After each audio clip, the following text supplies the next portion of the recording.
திருப்பாதி வந்தா திருப்ப வரும்னு சொன்னாங்களே. நான் திருப்பாதியை திருப்பி விடுங்கன்னு சொன்னேன். அடுத்தடுத்து ஆடுறவங்களாவது ஆடுவாங்க பார்த்தா இடையில வந்தான் பாருங்க இம்பாக்ட் பிளேயர் கூட. எதிர்பார்க்கவே இல்லை ப்ரோ. இல்ல நாங்க என்ன நினைச்சேன்னா கூட மேல இருந்து அடிக்க மாட்டாரு, கீழே இறங்குவாரு போல, பயங்கரமான பிளேயரா இருப்பான் போல ஆளு அப்படின்னு நினைச்சேன். இந்த பிரஷர் சிச்சுவேஷன் ஹேண்டில் பண்ண போறான் பாருன்னு நினைச்சேன். கடைசியில பிரிச்சு விட்டான் கேகேஆர். நேத்து கேகேஆருக்கு என்ன விஷயங்கள்லாம் அட்வான்டேஜா இருக்கு. சிஎஸ்கேன்றது அட்வான்டேஜ் தான். வடிவேல ஏய் ஒருத்தன் சிக்கிருக்கேன் வாடா அப்படின்னு சொல்லின்ற மாதிரி சிஎஸ்கே இப்ப வந்து ஒவ்வொரு டீமுக்கா பாஸ் பண்றாங்க. இதுக்கெல்லாம் இந்த மும்பை தான் எப்படி தோத்தோம் நம்ம அப்படின்னு இப்ப அவங்க வந்து யோசிச்சுட்டு இருக்காங்க. வர்றவன் போறவங்க அடிச்சுட்டு போறான், நம்ம எப்படி தோத்தோம் அப்படின்னு. ருத்துராஜ் தான் என்ன பண்ணாரு, அட்லீஸ்ட் ஒரு மேட்ச்ல 50 ரன் 30 ரன் 40 ரன் அடிச்சுட்டு இருந்தாரு. அவரு போன உடனே ரன்னு டவர்னு 100க்கே போமன் ஆகி போச்சு. அப்போ ஓகே ருத்துராஜ் அடிச்ச ரன்னு தான் அவங்க 100 தாண்ட வச்சிருக்குன்ற மாதிரி ஆயிப்போச்சு. இதுவே எனக்கு என்னமோ ருத்துராஜுக்கு காயம் அது தெரியல, அது மெடிக்கலி அவங்க சொல்லலாம். குரு சிஷியன் மேல கையை உடைச்ச மாதிரி எதுவும் நடந்துருச்சா திரைமறைவுலன்ற ஒரு டவுட்டும் இருக்கு.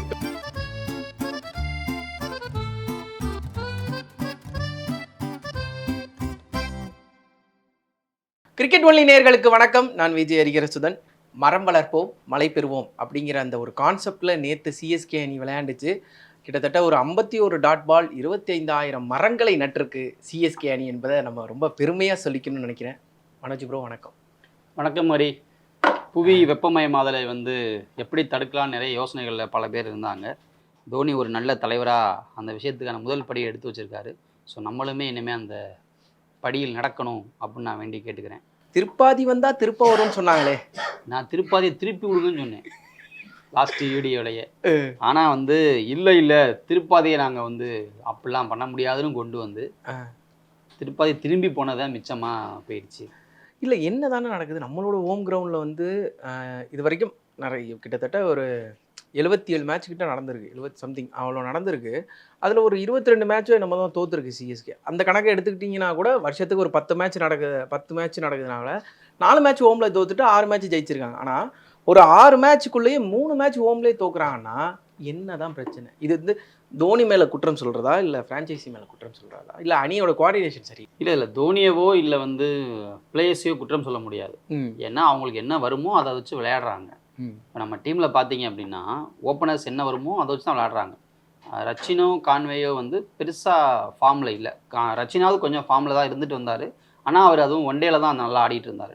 T20 பெருசாக அவர்கிட்ட ஒரு இன்டென்ட் வந்து இல்லை. கான்வே சுத்தமாக ஃபார்ம் அவுட்டில் இருந்தார். அப்போ நீங்கள் அவரை கொண்டே ஓப்பனிங் இறக்கணும் என்ன ஆகும்?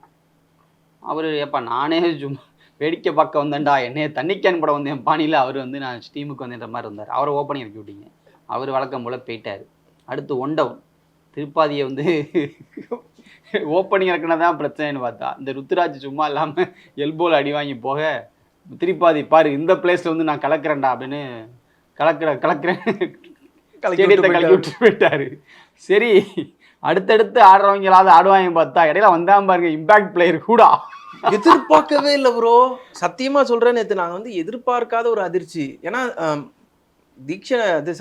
பத்திரனாவை தான் நம்ம இம்பாக்ட் பிளேயரா போகுது, ஆப்ஷன் இல்லாம திடீர்னு ஊடா வராரு. சரி ஊடா வந்தது ஒத்துக்கலாம், வந்துட்டு ஒரு 10-15 இல்லை நாங்கள் என்ன நினைச்சேன்னா கூட மேல இருந்து அடிக்க மாட்டாரு, கீழே இறங்குவாரு போல, பயங்கரமான பிளேயரா இருப்பான் போல ஆளு அப்படின்னு நினைச்சு இந்த பிரஷர் சிச்சுவேஷன் ஹேண்டில் பண்ண பாருன்னு நினைச்சேன். கடைசியில பிரிச்சு விட்டான் கேகேஆர். அடி வந்தவுடன் சென்று விடவும் வென்றான் சென்றான் மாதிரி வந்தான் நின்றான் சென்றான் போயிட்டாப்ல. ஓகே என்ன செய்யறது? அதுக்கப்புறம் பாத்தீங்கன்னா ஆறுச்சாமியை போன வாட்டியே சொன்னீங்க ஆறுச்சாமி வேணாம்டா அப்படின்னு. ஆறுச்சாமி இந்த டைம் ப்ரூஃப் பண்ணிட்டார்ல, எவ்வளவு டெக்னிக்கா போட்டாங்க. அவுட் ஆக முடிஞ்சா ஒருத்தராவது முடியலையே, எல்லாரையும் அவுட் ஆகுனீங்கல்ல. ஆறுச்சாமியை முடிஞ்சுச்சா? அதுதான் ஆறுச்சாமி. ஆனா செஞ்சுரி அடிப்போம்னு நினைச்சு பார்க்கல ப்ரோ. அந்த ஒரு மொமெண்ட் வந்து நான் எதிர்பார்க்கவே இல்லை, செஞ்சுரி நம்ம அடிக்க போறோம் அப்படின்னு. ஏன்னா ஹோம் கிரவுண்ட்ல இது வரைக்கும் ரொம்ப லோயஸ்ட் ஸ்கோர் இதுதான் அப்படின்னு ஒரு சிஎஸ்கே ஃபேனாக சொல்லும்போது ரொம்ப கஷ்டமாக இருக்குது. இந்த பேட்டிங் லைனப்பை ஏன் வந்து இவங்களால சரி செய்ய முடியல? பேட்டிங் லைனப்னு இல்லை, மொத்தமாகவே இந்த டீமை சரி செய்ய முடியாது இப்போதைக்கு. ஏன்னா நம்ம ஆக்ஷன்லேயே அதை மிஸ் பண்ணிட்டோம், அந்த மொமெண்டத்தை மிஸ் பண்ணிட்டோம். அதுக்கப்புறம் நீங்கள் வந்து இதை சரி பண்ணணும்னா ரொம்ப கஷ்டம். ஏன்னா சிஎஸ்கே முதல்ல ஏதாவது ஒன்று பண்ணிட்டாங்கன்னா அந்த ஏதோ ஒரு காமெடி வந்து ஒரு கோட் வந்துகிட்டு இருக்கு, இன்ஸ்பிரேஷனல் கோட்ஸ். ரத்தன் டாட்டா வந்து அது ஃபேக்கு தான். ரத்தன் டாட்டா வந்து சரியான முடிவுகள் எடுக்க மாட்டார், ஒரு முடிவு எடுத்துட்டு அதை சரியாக்குவார் அப்படின்னு. அது மாதிரி தான் சிஎஸ்கே. அதெல்லாம் எனக்கு தெரியாது, நாங்கள் இதுதான் எங்கள் டீமு, இதை நாங்கள் சரியாக்குறோமோ 4 சீசன் விட்டுருவாங்க. ஓகே, அதுக்கப்புறம் சரியாகும் போய் அதுவாகவே ஆகும். ஆமாம். ஹைலைட் என்னன்னா அஸ்வின் அந்த இடத்துக்கு வருவார் நீங்கள் எதிர்பார்த்தீங்களா? ஆக்சுவலி அஸ்வினை வந்து நீங்கள் எங்கே இறக்குனாலும் அதே முடிவு தான். சரி, அதனால சரி தோனி மேபி ஏதாவது குளிச்சுட்டு இருந்திருப்பாருன்னு நினைக்கிறேன். தம்பி போயிட்டு வாங்க, போய் ஒரு 2 பாலாவது நின்றுட்டு வாங்கன்னு அனுப்பிச்சி விட்டாரு. கரெக்டாக பாலுக்கு நின்றார், ரன்னு தான் அடிக்க முடியல பாவம். ஏன்னா அவருக்கு ஏற்கனவே அஸ்வினால் அங்கே ஒன்றும் பெர்ஃபார்ம் பண்ண முடியாது. அவர் பவுலிங்கில் தான் நல்லா பெர்ஃபார்ம் பண்ணிருந்தார், அதுவும் போயிருச்சு இந்த T20. அந்த ஃபார்மேட்டுக்கு அவர் செட் ஆக மாட்டார் இப்போதைக்கு. அப்படின்றப்போ அஸ்வினை நீங்கள் வந்து எப்போ இறக்கணும்னா டீமே ஒரு ஹாப்பி மொமெண்டமில் இருக்கும்பொழுது அஸ்வினை கொண்டு வந்து நீங்கள் வந்து அதாவது டெஸ்ட் பண்ணலாம். டீமே லோவாக இருக்குது, டீமே டெஸ்ட்ல இருக்கு. அதான் அப்போ கூட அஸ்வினை டெஸ்ட்ல அப்படின்னு என்ன ஆகும்? அவருக்கு பாவம் இருக்கிறத வச்சுனா ஆடுவாப்ல. அவரும் ட்ரை பண்ணார் ஒரு ஷாட்டு, ஆனால் அது பவுண்டரிக்கு தாண்டில போகணும், அப்போ தானே 6 ஆகும். கண்டிப்பாக இல்லைனா கேட்ச் தானே ஆகும். கேட்சில் போயிட்டாரு. ஓகே, எந்த விஷயம் அட்வான்டேஜாக இருக்குன்னு நினச்சிங்க? நேற்று கேகேயா இருக்கு, என்ன விஷயங்கள்லாம் அட்வான்டேஜாக இருக்கு? சிஎஸ்கேன்றது அட்வான்டேஜ் தான். சிஎஸ்கேவே அட்வான்டேஜ். ஆமாம், இப்படி தாக்கக்கூடாதுல்ல. இல்லை உண்மைதானே. இந்த ஒரு வடிவேல ஒருத்தன் சிக்கியிருக்கேன் வாடா அப்படின்னு சொல்லின்ற மாதிரி சிஎஸ்கே இப்போ வந்து ஒவ்வொரு டீமுக்காக பாஸ் பண்ணுறாங்க. ஆர்சிபி சிக்கியிருக்கேன் வா அப்படின்னு ஜெயிச்சிருவோம், நமக்கு 2 பாயிண்ட். ஆமாம், அடுத்து ஒருத்தன் வர்றேன் அடி துவச்சிட்டு போகிறேன், அடுத்து இன்னொருத்தன் அனுப்புடா அவனை அப்படின்னா அகமதாபாத் அனுப்புவன இங்கே அங்கே அனுப்புறாங்க. அடுத்து சிஎஸ்கேவை திருப்பி சென்னைக்கு அனுப்புனா அங்கே வச்சு சம்பவம் பண்ண ஒருத்தன் சம்பவம் பண்ணிட்டு போகிறான். இப்படி இவங்க சிஎஸ்கேனால ஒரு குஷி ஆயிடுவாங்க போல. இதுக்கெல்லாம் இந்த மும்பை தான் இவன்ட்டு எப்படி தோத்தோம் நம்ம அப்படின்னு இப்போ அவங்க வந்து யோசிச்சுட்டு இருக்காங்க. நம்ம கிடைக்கவே மாட்டேங்குது இவனுக்கு, என்ன வர்றவன் போறவன் அடிச்சுட்டு போறான், நம்ம எப்படி தோத்தோம் அப்படின்னு. ஆனால் ஹைலைட் என்னன்னா அவங்களும் தாய்மண்ணில் தோத்துக்கிட்டே இருக்காங்க. இல்லை அவங்க பாவம், அது வந்து பெரிய அரசியல்னு வச்சுக்கோங்க அந்த டீமு. ஆனால் இங்கே அதெல்லாம் ஒன்றும் இல்லையே, இங்கே நல்லா தான் இருந்துச்சு எல்லாம். ஒரு விஷயம் ரொம்ப நம்பப்பட்டுச்சு, தோனி வந்ததுக்கப்புறம் கண்டிப்பாக ஒரு வெற்றியை வந்து தோனி ஹோம் கிரவுண்டில் கொடுத்துருவாரு. ருத்ராஜை விட இந்த களம் தோனிக்கு நல்லாவே தெரியும், அந்த டீம் எப்படி மேனேஜ் பண்ணுறதுன்னு தெரியும். ஹைலைட்டு நேற்று ஸ்ரீகா கூட ரொம்ப சில்லறையெல்லாம் செதற விட்டுருந்தார். அச்சா தோனி வந்துட்டான்டா இன்னைக்கு இருக்குடா அப்படிங்கிற மாதிரி. கடைசியில் பார்த்தா தோனியே வந்துட்டு போயிட்டாரு. அந்த சூழ்நிலை தான் ஆயிடுச்சு. இப்போ என்ன தான் பண்ணணும் இந்த டீமில்? சரி, தோனி வந்தால் மட்டும் சரி பண்ண முடியுமானா சரி பண்ண முடியாது. நம்ம என்டையராக டீமையே ஆக்சுவலி மாற்றினா தான் சரி பண்ண முடியும்னு நிலைமையில தான் இப்போ சிஎஸ்கே பரிதாபத்துக்குரிய கவலைக்கிடமாக ஐசியூவில் கிடக்குது. அந்த டீமுக்கு இப்போ யாராவது உசுறு கொடுக்கணும்னா யாராவது வரணும் அப்படின்ற நிலைமையில அந்த டீம் இருக்குது. ஹைகோவாட் தான் இருந்தார், ருத்துராஜ் தான் என்ன பண்ணார், வந்து அட்லீஸ்ட் ஒரு மேட்ச்சில் 50 ரன் 30 ரன் 40 ரன் அடிச்சுக்கிட்டு இருந்தார். அவர் போன உடனே ரன்னு டவர்னு 100க்கே போமான்னு ஆகிப்போச்சு. அப்போ ஓகே, ருத்துராஜ் அடிச்ச ரன்னு தான் அவங்களை 100 தாண்ட வச்சிருக்குன்ற மாதிரி ஆகிப்போச்சு. அப்படின்றப்போ இந்த டீமில் இப்போ என்ன நம்ம மேஜராக நம்ம ஒரு ஆடியன்ஸாகவே நம்ம பார்த்தோம் அப்படின்னா யாருக்குமே ஒரு இன்டென்ட் இல்லை.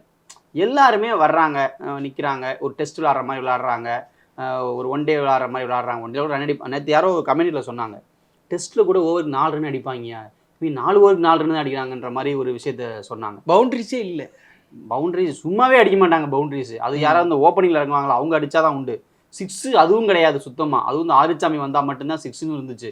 இப்போ ஆரிச்சாமியே தடவுறாப்பில், அவருக்கே 4 எப்படி அடிக்கிறதுன்னு தெரியல, அந்த மாதிரி இருக்குது. ஏன்னா பவுலிங் சூப்பராக போட்டாங்க, நரேன்லாம் பிரிச்சுட்டாப்ல ஆரிச்சாமியை. நேற்று தான் இது வந்தார், நேற்று தான் ஃபார்முக்கு வந்தார், அதை கவனிச்சிங்களா நரேன்? ஆமாம், 3 விக்கெட்டு சிஎஸ்கே குசியாகி ஆளுக்கு அடிக்கணும் அந்த மாதிரி ஆயிரம்னா தான் இப்போ சிஎஸ்கே திணறி போகிறாங்க. என்னடா சின்ன பையெல்லாம் என்ன ஏறி அடித்தான் அப்படின்ற மாதிரி ஆகிப்போச்சுன்னு சிஎஸ்கே நிலைமை.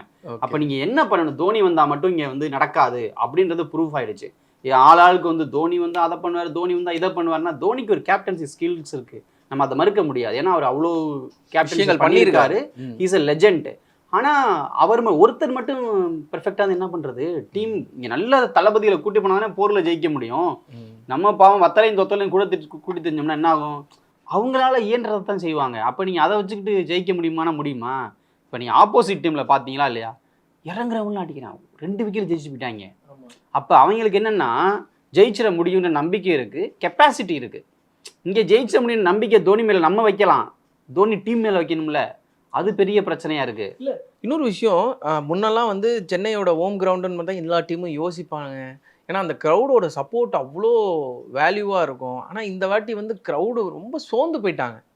இப்போ ஒரு 4 போனால் கூட தோனியோட அவுட்டுக்கு முன்னாடி கூட இது அவுட் இல்லை அப்படின்னு ஒரு ஆர்ப்பரிப்பு இருந்துக்கிட்டே இருந்துச்சு. ஆனால் ஏமாற்றம் தான் இருந்துச்சு. இப்போ வந்து எல்லா டீமும் தைரியம் ஆயிட்டாங்கன்னு நினைக்கிறீங்களா? இல்லை ஆக்சுவலி என்னென்னா முன்னெல்லாம் தோக்குறப்ப எப்படி இருக்கும்னா சிஎஸ்கே ஒரு வான வேடிக்கை நிகழ்த்துவாங்க. அடிச்சு இப்படி ஜெயிக்கிறோமோ தோக்கிறோமோ சண்டை செய்வோம் அப்படின்ற ரேஞ்சில் சிஎஸ்கேயும் சண்டை செய்யும். மேட்ச் பரபரப்பாக போய் தோப்பாங்க, இல்லை ரொம்ப ஒரு மாதிரி உற்சாகமாக இருக்கும். அப்போ தோத்தா பரவாயில்ல, சிஎஸ்கே அடுத்து நம்ம அடிச்சிடுவோம்டா அப்படின்ற ஒரு நம்பிக்கை இருக்கும். இப்போ என்னன்னா செத்த பாம்பு அடித்த மாதிரி அடிக்கிறாங்க ஆட்கள், டமால் டுமில்னு. ஐயோ ஏன்டா அடிக்கிறீங்க, பாவம்டா, ஆள் இல்லாத புள்ளடா, தாய் இல்லாத புள்ளடா, விட்டுருங்கடா அப்படின்ற மாதிரி ஃபேன்ஸ் கெஞ்சுற அளவுக்கு வந்துட்டு நம்மளை. இப்போ அதுதான் இங்கே பிரச்சனை. நம்பிக்கை இருக்குன்னு வச்சுக்கோங்க. இப்போ வந்து நமக்கு ஒரு நல்ல மிடில் ஆர்டர் இருக்குது, பிரிச்சு வாங்கி அடி அப்படின்னா நம்ம நம்பலாம். ஓகே சிஎஸ்கே மீண்டும் அப்படின்னு நம்பலாம். இப்போ என்னன்னா அந்த நம்பிக்கையில் ரசிகர்களுக்கு அப்போ என்ன பண்ணுவாங்க, ஏதாவது ஒரு மேட்சாவது ஜெயிச்சிருங்கப்பா அப்படின்ற மாதிரி ஒரு நிலைமைக்கு வந்துச்சு. அப்போ தான் என்ன பண்ணிட்டாங்க, ஓஹோ ரசிகர்கள்லாம் தோண்டு போகிறாங்க, சிஎஸ்கே கேப்டன் தோனியாக்குன்னு ஆக்கிவிட்டாங்க. இப்போ இதுவே எனக்கு என்னமோ ருத்துராஜுக்கு காயம், அது தெரியல, அது மெடிக்கலி அவங்க சொல்லலாம். குரு சிஷியன் மேல கையை உடைச்ச மாதிரி எதுவும் நடந்துருச்சா திரைமறைவுலன்ற ஒரு டவுட்டும் இருக்கு. ஏன்னா அது எல்லாரும் போடுறாங்க வேற சோசியல் மீடியா, இருந்தாலும் நம்ம அதை சொல்லக்கூடாது, இருந்தாலும் ஒரு டவுட்டும் போயிட்டு இருக்கு. அப்ப அப்படி இருக்கும் பொழுது டிக்கெட்டை விற்கிறதுக்காக இந்த வேலை எதுவும் பார்த்தீங்களா அப்படின்ற மாதிரியான ஒரு டவுட்டையும் நம்ம ரைஸ் பண்ண வேண்டி இருக்கு. அப்படி இருந்துச்சுன்னா நேற்று பெர்ஃபார்மன்ஸ் அதுக்கு சாட்சியாகவும் இருக்கு. அப்போ அடுத்தடுத்து வர்ற மேட்சுகளை உங்கள் பெர்ஃபார்மன்ஸ் எப்படி இருக்க போகுதுன்றதும் முக்கியம். ஏன்னா அதுக்கடுத்து நடக்க போகிற மேட்சுகளும் பார்த்தீங்கன்னா நல்ல நல்ல டீம்ஸ் கூட தான் இருக்குது. அப்போ இன்னும் மோசமாக 100க்குள்ளே சுருங்காமல் அடித்தாங்கன்னா தேவலை. அப்படி அடித்தா தான் சிஎஸ்கே ரசிகர்களுக்கு ஒரு கொஞ்சமாவது ஒரு ஆறுதல் வெற்றிகரமான தோல்வியாவது இதை நம்ம கன்சிடர் பண்ணலாம். ஓகே, இப்போ இன்னொரு பக்கம் என்ன சொல்கிறாங்கன்னா, நீங்கள் வந்து இதுக்கு முன்னாடி மும்பையை பார்த்தது இல்லையா, போன வாட்டி ஆர்சிபி கூட இது மாதிரி தான் ஒரு நிலமையில இருந்துச்சு. ஆர்சிபி வந்து அதுக்கப்புறம் சிஎஸ்கேவே தோக்கடிச்சிட்டு பிளே ஆஃப்குள்ளே போணுச்சு அப்படிங்கிற மாதிரியான ஒரு விமர்சனம்லாம் இருக்கே, அது எப்படி நம்ம கையாள? ஆர்சிபியை வந்து நம்ம குறைச்சி மதிப்பிடக்கூடாது. அந்த டீம் வந்து எப்படி சொல்கிறது, சவுத் ஆஃப்ரிக்கா மாதிரியான ஒரு டீமாக இருக்கும், பார்க்க பயங்கரமாக இருக்கும், திடீர்னு எல்லாம் தோற்று போயிடுவாங்க அந்த மாதிரி தான். ஆனால் ஆட்கள்லாம் பயங்கரமாக இருப்பாங்க. லாஸ்ட் டைம் வில் ஜாக்ஸ்லாம் அடி பிரிக்கக்கூடிய பிளேயராக தான் இருந்தாப்புல. ஈவன் மெக்கல்லம் ஆடி இருக்காரு, ஃபேப் ஆடி இருக்காரு. அப்படிப்பட்ட ஒரு டீமாக தான் அது எப்போவுமே இருக்கும், பேப்பரில் பயங்கரமான ஒரு டீமாக இருக்கும். ஆனால் அன்லக்கி டீமாக எப்போ பார்த்தாலும் போயிடும். இப்போ ஓவரால் ஐபிஎல்லே பார்த்தோன்னா விராட் கோலி அவ்வளோ ரன்ஸ் அடிச்சிருக்காரு எல்லாரோட, ஆனால் அந்த டீமால் ஜெயிக்க முடியல. ஸோ அதனால் அது சவுத் ஆஃப்ரிக்கா மாதிரியே தான் இருந்துச்சு. ஆனால் இந்த முறை உஷாராயிட்டாங்க அவங்க, ஒரு மாதிரி ஒரு வெற்றிக்கான இடத்த நோக்கி அந்த டீம் நகருது. அது உண்மையிலேயே அவங்களுக்கு ரொம்ப தேவையும் கூட தான். ஆனால் அந்த டீமை நம்மளோட கம்பேர் பண்ணக்கூடாது. ஏன்னா நம்மகிட்ட இருக்க எக்ஸ்பீரியன்ஸ் என்ன, 5 டைம் சாம்பியன் அப்பப்போ தோனியை வச்சு காட்டுறீங்க பாருங்கள். அப்போ சும்மா காட்டாமையாக இருக்கணும். 5 டைம் சாம்பியன்ஸ் சும்மா 100 டைம் சொல்லிடுறது, சொல்லிவிட்டு அப்புறம் அடியும் வாங்குறது. ஒன்று சும்மா இருக்கணும், இல்லை காட்டக்கூடாது, ரெண்டும் பண்ணுறது. அப்புறம் வந்து ஆர்சிபி என்ன தோக்கலையா, அவனா சொன்னால் நாங்கள் கப்பு வச்சுருக்கோம் பரவாயில்லன்னு, நீ தான் சொல்கிறீங்க கப்பு வச்சுருக்கோம்னு. அப்போ கப்புக்கு வச்சிருக்கிறதுக்கு ஒரு மரியாதை வேணாமா?